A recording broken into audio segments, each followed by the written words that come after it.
Salut Facebook Live! Ceci est mon 114e live de mon défi 365. Ça avance une journée à la fois.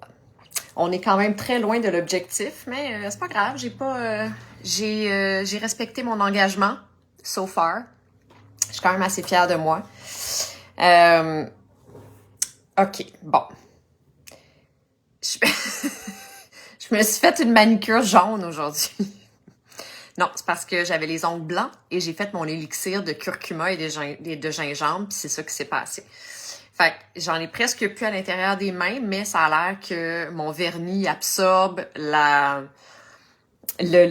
couleur du curcuma, clairement.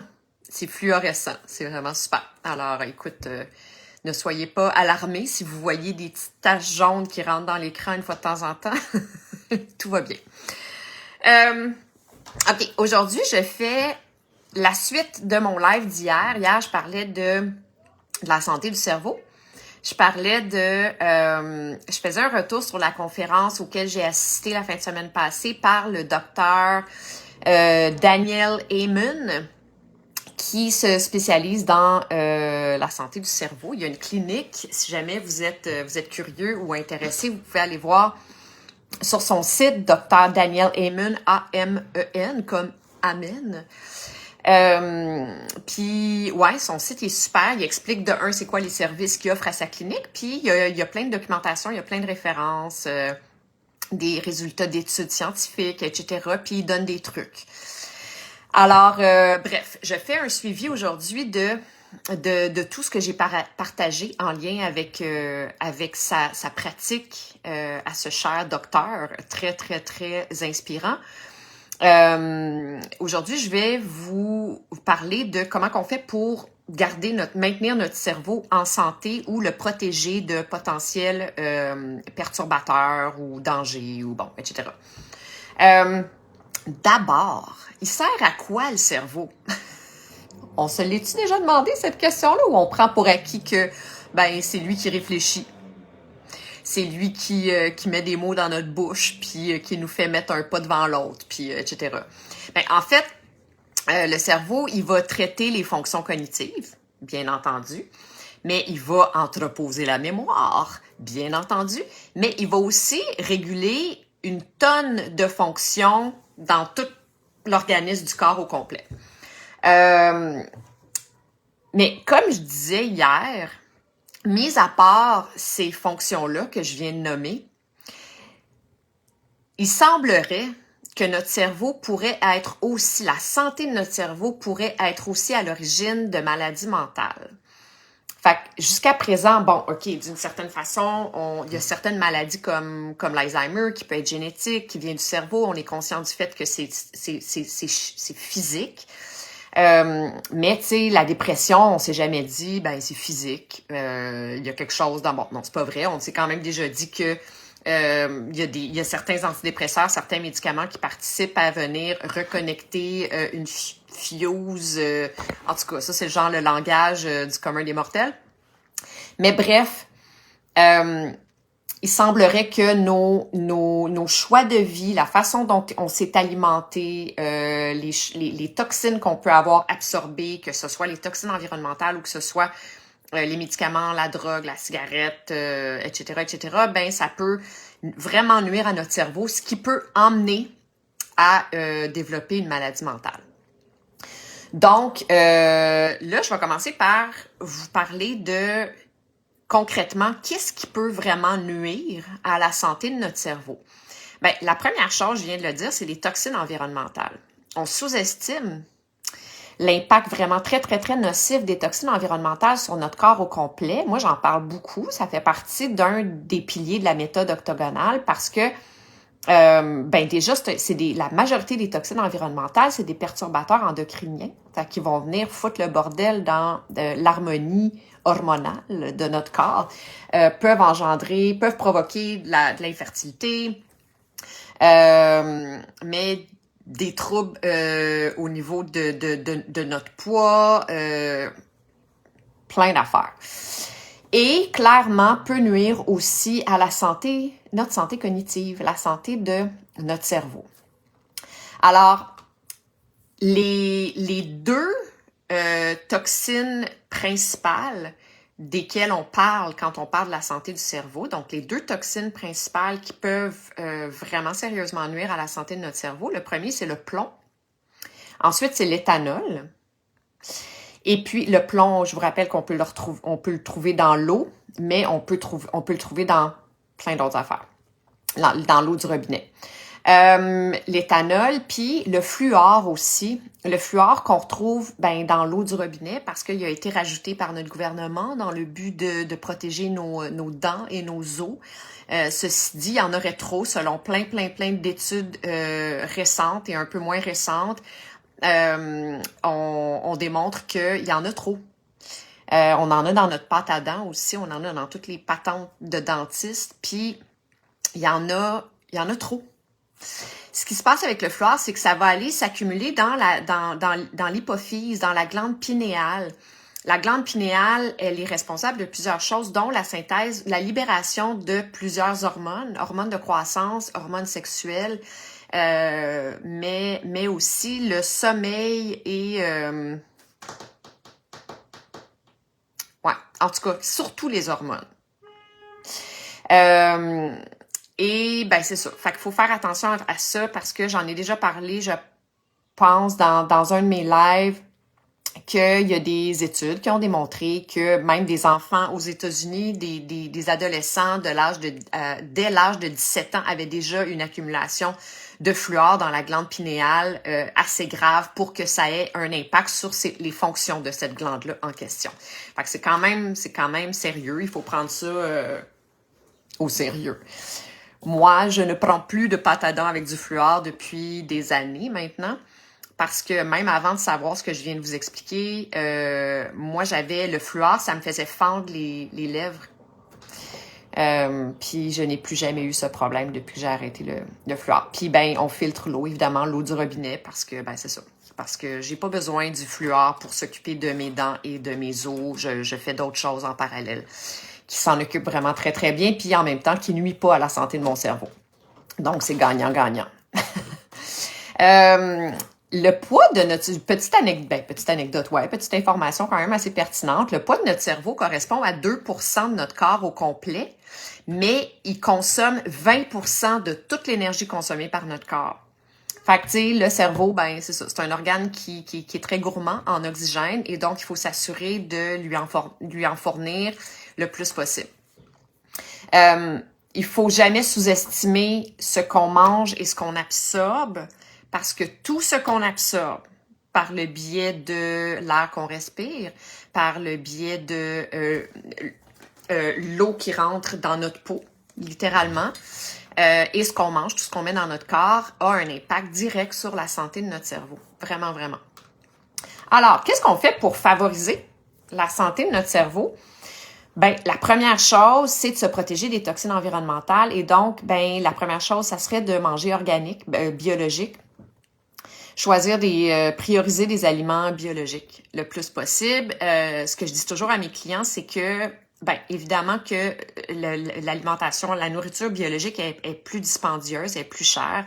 Donc, si ça, c'est un problème, au moins commencer par les 12 aliments les plus affectés par les pesticides et insecticides. Donc, le Dirty 12 du groupe EWG. Environmental Working Group, EWG, vous pouvez aller voir sur leur site internet, puis la liste des 12 aliments les plus affectés par les pesticides et insecticides elle change à chaque année. On n'a pas la liste 2022 encore, mais la liste 2021, il n'y a jamais des grosses différences entre les listes, mais en tout cas, bref. Fait que ça, c'est une chose. Ensuite, de prioriser des produits naturels et non toxiques. Produits de beauté, maquillage, produits nettoyants pour la maison,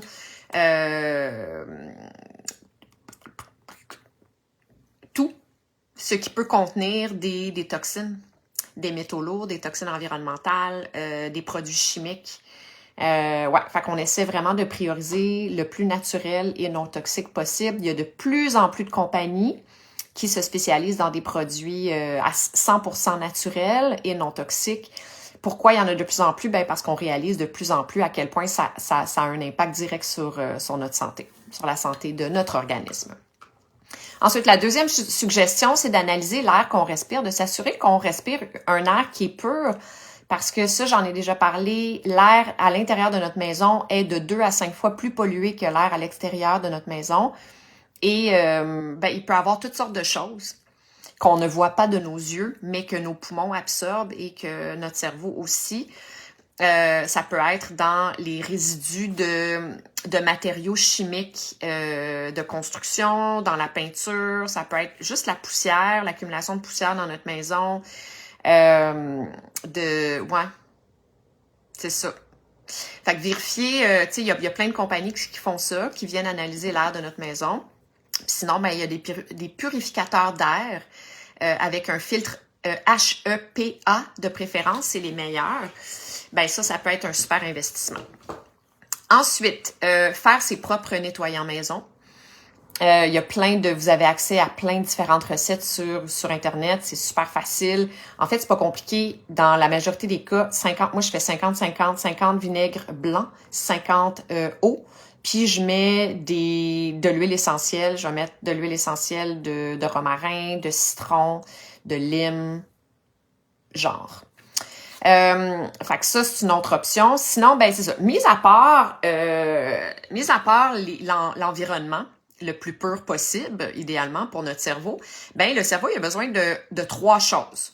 Il a besoin de faire de l'exercice. Pourquoi? Ben parce on a besoin de stimuler la circulation sanguine pour envoyer plus d'oxygène, ça j'en parlais déjà hier, pour oxygéner notre sang, puis que notre cerveau y absorbe du sang oxygéné, puis qu'il y ait du sang. Donc, stimuler la circulation sanguine par le biais de l'exercice, c'est vraiment primordial. C'est vraiment en haut de la liste. Sinon, de cultiver des connexions sociales. Oui, d'être social, d'avoir un groupe d'amis, de parler, d'avoir vraiment des interactions avec les gens. C'est super, ça a démontré que ça a des bienfaits vraiment considérables sur la santé de notre cerveau. Ensuite, une bonne alimentation, bien entendu. Je vais vous partager des choses tout à l'heure. Je vais vous partager les ingrédients, la liste des superfoods pour notre cerveau. Puis, bonus, l'autre affaire, c'est d'apprendre des nouvelles affaires. Notre cerveau, il a besoin de créer des nouvelles synapses régulièrement. Puis comment qu'on fait ça? Se créer des nouvelles synapses en apprenant des nouvelles affaires, littéralement. Fait que lire un livre éducatif, apprendre une nouvelle langue, apprendre à jouer d'un instrument, n'importe quoi. Apprendre quelque chose de nouveau. Lire, tu sais, c'est pas un mythe. Je suis probablement certaine que vous avez tous déjà entendu une des techniques pour prévenir l'Alzheimer, qui est de lire un paragraphe compliqué par jour. Ben c'est ça en fait, parce que ça va complètement dans ce sens-là, qui est celui de créer des nouvelles synapses, d'apprendre quelque chose qu'on savait pas hier. Fait qu'à tous les jours, moi c'est ce que j'essaie de faire depuis plusieurs mois maintenant. C'est le matin quand mon TDA il est pas trop intense. Le matin tôt, je lis une demi-heure. J'essaie de le faire le plus régulièrement possible. Puis je lis toujours un livre éducatif, tu sais, quelque chose que je savais pas là, quelque chose qui, tu sais, je veux fermer le livre puis avoir appris quelque chose de nouveau. Fait que ça c'est une chose. Maintenant, l'alimentation. Fait que c'est quoi une alimentation saine pour notre cerveau?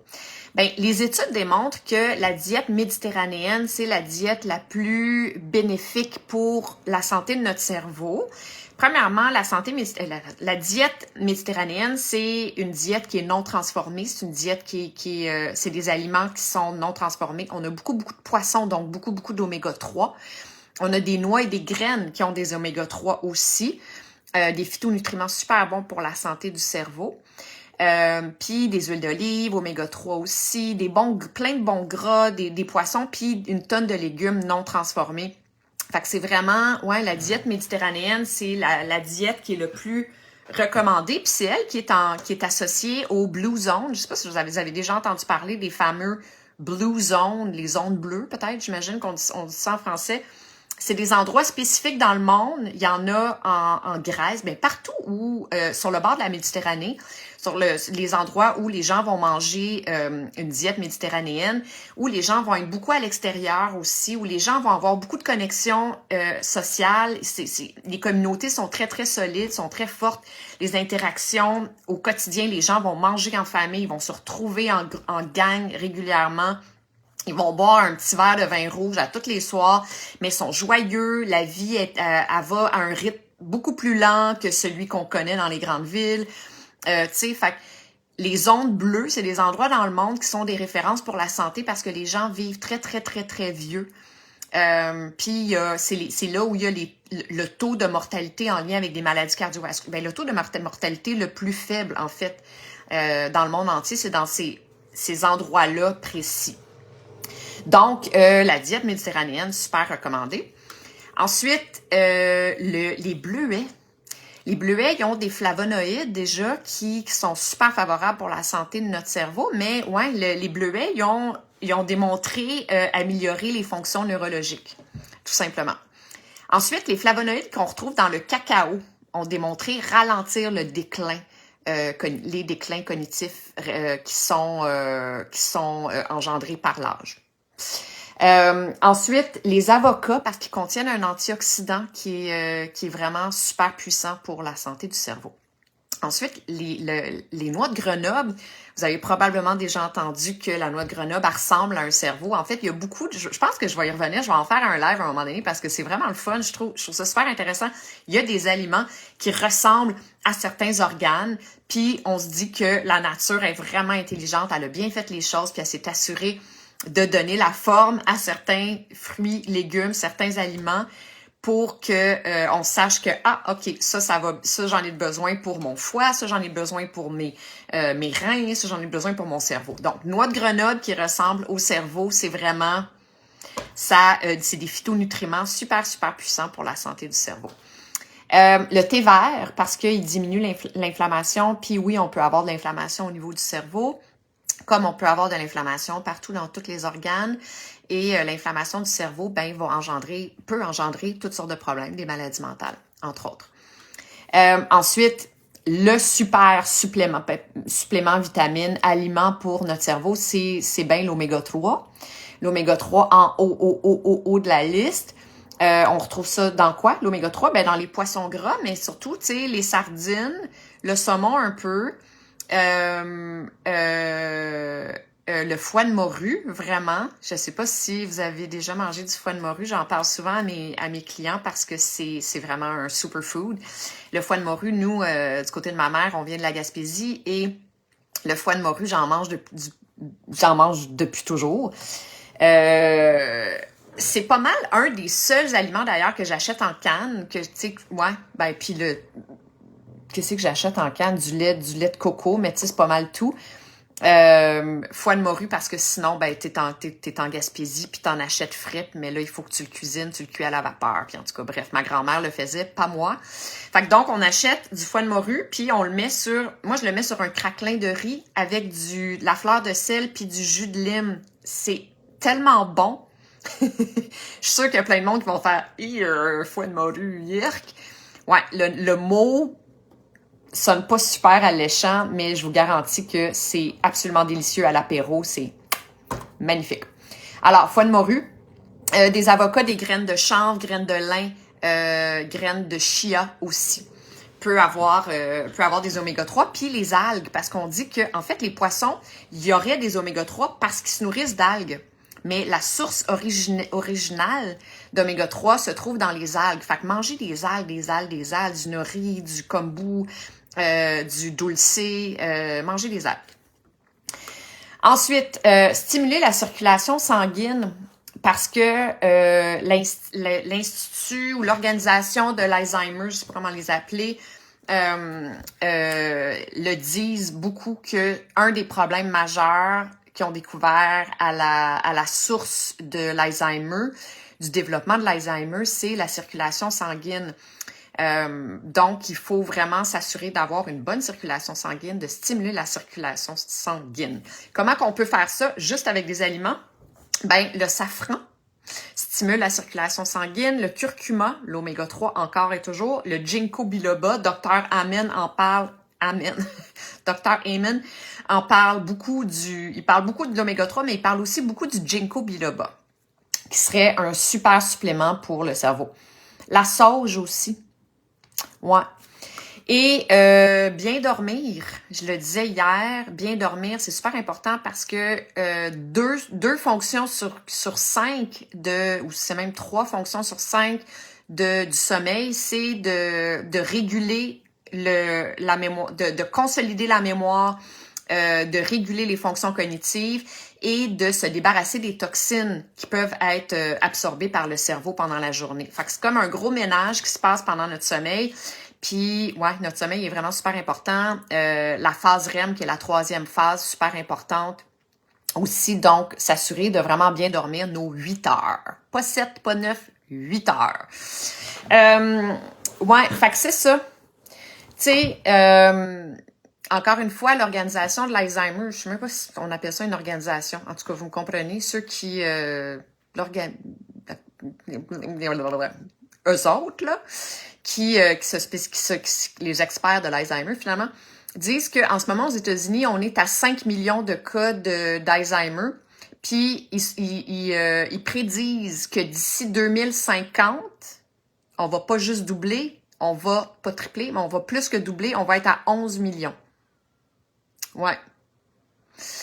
Oui, la population vieillit, mais il y a aussi des problèmes au niveau des toxines environnementales, du stress, de la nourriture transformée, de tous les produits chimiques qu'on retrouve partout dans les aliments, dans les agents de conservation.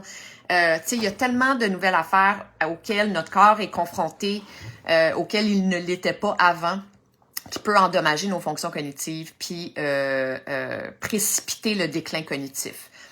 Donc, c'est ça. Je finis avec ça, juste pour vous inciter, vous motiver à vraiment garder un œil sur votre cerveau, puis vous assurer de le protéger des commotions cérébrales. Je sais bien que c'est difficile à protéger. Là, on s'entend qu'il n'y a personne qui fait exprès pour avoir une commotion cérébrale. Mais tu sais, Dr. Amen, une chose qu'il dit, c'est les sports de contact comme le football et le soccer, là, c'est effrayant. Les plus gros problèmes, les plus gros cas qu'il y a eu à sa clinique, c'est ça. Fait que, ouais, puis le meilleur sport pour la fonction, pour la santé du cerveau, c'est le tennis. Mais le tennis de table aussi. Tennis de table, c'est le ping-pong, ça, hein? Je pense bien. Ouais, parce que le mouvement des yeux, déjà, puis ça stimule vraiment les synapses de notre cerveau. Allô, Sylvain? Allô? Ça fait longtemps que je t'ai pas vu, mon ami. J'ai fini mon live. Va falloir que tu le réécoutes. Ouais, fait qu'on fait si on a un sport à choisir dans le but de faire attention, de prioriser la santé de notre cerveau, ben on choisit le tennis plutôt que le football, mettons. You know. Fait que voilà, c'est tout pour aujourd'hui. Santé du cerveau. Faites attention à votre cerveau. Il est pas invincible, puis il est extrêmement précieux. Je vous embrasse. À demain tout le monde.